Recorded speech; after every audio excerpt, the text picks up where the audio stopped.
Monsieur le vice-président de la République de Côte d'Ivoire, Monsieur le président de l'Assemblée nationale, Monsieur le Premier ministre, chef du gouvernement, Monsieur le président de la Haute Autorité pour la bonne gouvernance, Monsieur le président de Monsieur le ministre de l'Agriculture et du Développement rural, Monsieur le ministre de l'Agriculture de l'Afrique du Sud, représentant le vice-président de l'Afrique du Sud, Messieurs les ministres d'État, Mesdames et Messieurs les ministres du gouvernement ivoirien, Mesdames et Messieurs les ministres des pays frères et amis représentés ici même, Excellences, Mesdames et Messieurs les ambassadeurs, Mesdames et Messieurs les représentants des organisations internationales, Mesdames et Messieurs les élus, Mesdames et Messieurs les chefs d'entreprise, opérateurs économiques et acteurs du secteur privé agricole, Mesdames et Messieurs les représentants des organisations professionnelles des secteurs agricoles, des ressources animales, halieutiques et forestiers, honorables chefs traditionnels religieux, chers parents et frères et sœurs agriculteurs, Mesdames et Messieurs les journalistes, honorables invités, Mesdames et Messieurs, je voudrais bien évidemment remercier les représentants des pays amis et frères d'avoir accepté notre invitation à prendre part à la 4e édition du Salon international de l'agriculture et des ressources animales en Côte d'Ivoire, le SARA. Et je salue tout particulièrement l'importante délégation de l'Afrique du Sud, conduite par le ministre de l'Agriculture, qui a accepté d'être le pays à l'honneur de cette 4e édition du SARA, après le Royaume du Maroc en 2015.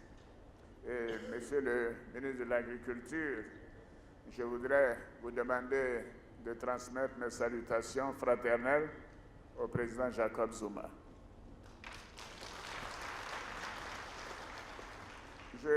J'associe à ces salutations toutes les délégations présentes des autres pays à ce salon à Abidjan, à l'occasion donc de cet événement important. Je vous dis tout simplement Akwaba à chacune et à chacun de vous. Je voudrais enfin rendre un vibrant hommage à tous les agriculteurs, bien sûr les autres secteurs donc des ressources animales et halieutiques de Côte d'Ivoire, et à tous ceux qui sont chefs d'entreprise agricole ou industriels, artisans et salariés qui font de notre pays une puissance agricole en Afrique et dans le monde. Je ne cesserai de dire que la Côte d'Ivoire est fière d'être le premier producteur mondial de cacao, le premier producteur mondial de noix de cajou, le premier producteur mondial de noix de cola, et je pourrais continuer. Donc bravo à chacun de vous. Monsieur le vice-président, honorables invités, Mesdames et Messieurs, le SARA est une source de fierté pour les Ivoiriens, car il représente une vitrine qui permet à la Côte d'Ivoire et aux pays de la sous-région d'échanger et d'exposer leur savoir-faire. Le SARA constitue également une occasion de rendre hommage à nos vaillants agriculteurs qui, par leur travail et leur abnégation, créent la richesse et contribuent à l'amélioration des conditions de vie des populations vivant en Côte d'Ivoire et dans la sous-région. La forte mobilisation que nous constatons présage de la réussite de cette 4e session, 4e édition, 2 ans après celle de 2015, qui, de l'avis de tous, a été un grand succès. Je voudrais à cet égard féliciter mes jeunes frères, le ministre de l'Agriculture et du Développement rural, M. Mamadou Sangafoa Coulibaly. Bravo à Sangafoa.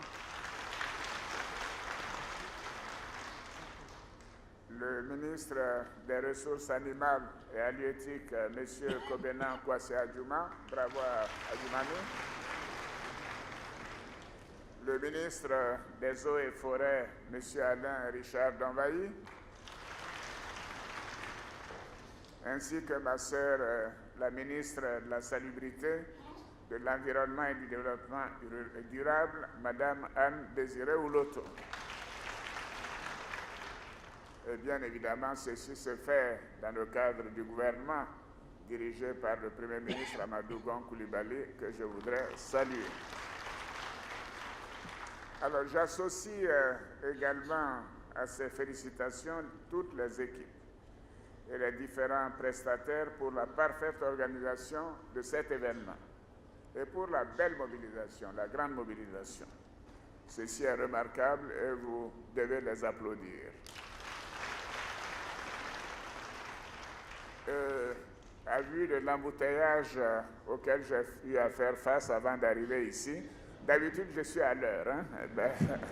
Il y avait un tel embouteillage ce matin que j'ai eu 10 minutes de retard.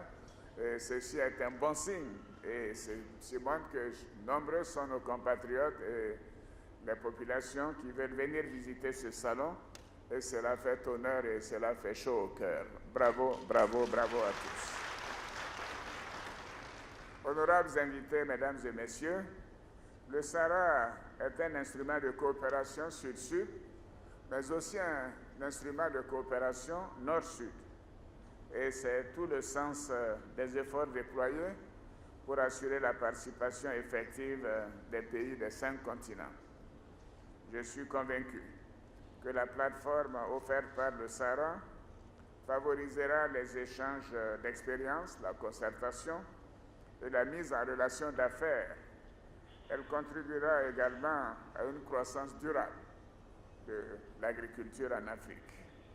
Comme vous le savez, le secteur agricole est confronté à d'importants défis d'ordre structurel, liés notamment à la volatilité des marchés des produits agricoles et au changement climatique. Et nous en savons quelque chose depuis le début de cette année, avec la chute de près de 40% des prix du cacao. Mais fort heureusement, grâce à la compréhension de nos parents paysans, nous avons pu traverser cette période de souffrance et nous espérons que la situation pourra continuer de s'améliorer au fil des mois à venir. Alors, ces défis climatiques également sont réels. Voyez-vous, le mois de novembre, normalement, est la fin, octobre est la fin de la saison sèche, mais hier encore, avant-hier, nous avons droit à une journée de pluie diluvienne. C'est-à-dire que maintenant, le dérèglement climatique est une réalité et il faudrait donc en tenir compte et s'adapter. Et ces défis nécessitent des réponses visant à rendre la production agricole plus résiliente au changement climatique et moins vulnérable aux fluctuations des prix mondiaux. Et d'ailleurs, pour le cacao, par exemple, nous travaillons en relation avec le Ghana, mais également avec la Banque africaine, surtout avec la Banque africaine de développement et la Banque mondiale, pour trouver un moyen de stockage du cacao pour une meilleure maîtrise de l'offre du cacao sur le marché mondial. Et cela demandera des investissements importants de plus de 1,5 milliard de dollars, mais nous sommes confiants qu'avec une telle stratégie, nous aurons une belle évolution des prix du cacao. Car voyez-vous, le prix du chocolat ne baisse jamais. Et moi, je prends un bout de chocolat chaque matin et je sais ce que ça me coûte. Donc, nous devons rendre aux paysans donc, le fruit de leur labeur. Et je peux vous dire, chers parents paysans, vous pouvez compter sur nous. Nous travaillons d'arrache-pied avec la Banque africaine de développement et aussi avec la Banque mondiale. Et bien sûr, toutes les institutions qui voudraient participer à ce programme de warehousing du cacao dans de bonnes conditions pour permettre de surveiller et d'avoir une évolution des prix du cacao qui soit compatible avec le travail de nos paysans. Alors, je me félicite donc du thème du SARA 2017, qui est la transformation structurelle de l'économie agricole face au changement climatique. C'est un thème totalement approprié. Et ce thème, comme je le disais, nous interpelle tous. Et en Côte d'Ivoire, en plus de ce que je viens de mentionner, des mesures incitatives ont été prises par l'intermédiaire du Code des investissements et des investissements catalyseurs tels que le BERD Enclave de la Banque mondiale, et tout cela pour également transformer, pour améliorer la transformation locale de nos produits. Je trouve que ce n'est pas assez que la Côte d'Ivoire, qui produit 40% de la production mondiale, ne transforme que le tiers, environ 500 000 tonnes, sur une production, même un peu moins du tiers, de 2 millions de tonnes, et que nous qui produisons, qui sommes premiers producteurs de noix de cajou, aux environs de 750 000 tonnes, nous transformons à peine 10% de ces produits. Donc la transformation locale est une priorité du gouvernement, et j'ai demandé au vice-président et au Premier ministre de prendre toutes les mesures nécessaires, y compris donc des mesures d'incitation à la fiscalité, car nous savons que les grands pays prennent des subventions. Vous voyez le cas donc, du coton aux États-Unis et des produits agricoles en Europe. Donc il est temps que les Africains prennent leurs responsabilités et encouragent la transformation de nos produits. Donc ceci est une priorité que j'ai assignée au gouvernement. Par ailleurs, je voudrais insister pour dire que mon pays est déterminé à respecter ses obligations prises dans le cadre de l'accord de Paris sur le climat, la COP 21. Nous continuerons à contribuer aux initiatives visant à la mise en œuvre totale de cet important accord pour tous les pays signataires. Nous sommes convaincus que le SARA contribuera à répondre à ces deux défis, que sont la transformation structurelle de l'économie agricole et le changement climatique. D'ailleurs, le 12 décembre prochain, nous aurons une réunion à Paris sur le suivi de la COP 21, et je félicite déjà les résultats obtenus à l'occasion des discussions concernant la COP 23 qui se déroule actuellement en Allemagne. Le SARA est une forme particulière d'investissement dans les ressources humaines, puisqu'il permet aux professionnels du secteur de s'inspirer des expériences des autres, d'apprendre de nouveaux procédés et de partager les connaissances. Ceci est essentiel. Cette plateforme offre des occasions de partage, de méthodes d'adaptation ou des modules d'atténuation du changement climatique.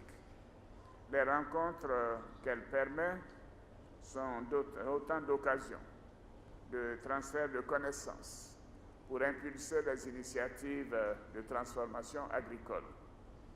Et je sais que vous allez y contribuer pendant ces jours qui permettront des échanges fructueux.